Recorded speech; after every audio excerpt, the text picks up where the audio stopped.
guys, welcome to Bible Breakdown. We're doing Psalms chapter 85.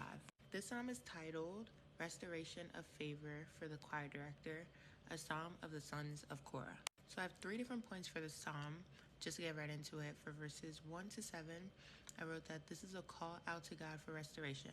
As there is a reflection of past favor God has shown, there's also hope for renewing that mercy.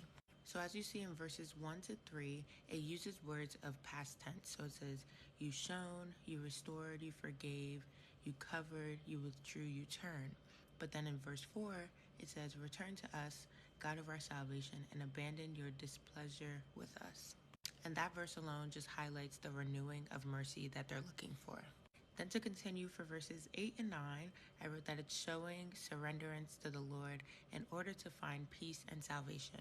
Now I want to highlight 2 different things that they say in verse 8 and 9. It says, for his faithful ones and near those who fear him. So I feel like it's very important to highlight these 2 things because in order to get the peace and salvation, you have to be faithful and you have to fear God.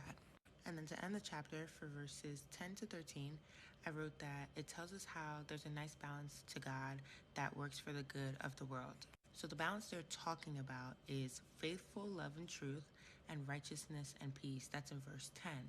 And then in verse 12 it says, also the Lord will provide what is good and our land will yield its crops. And yeah, that is all I have for you guys. That is the end of chapter 85. I will see you guys tomorrow for chapter 86. I love y'all. God loves y'all more. Have a great night.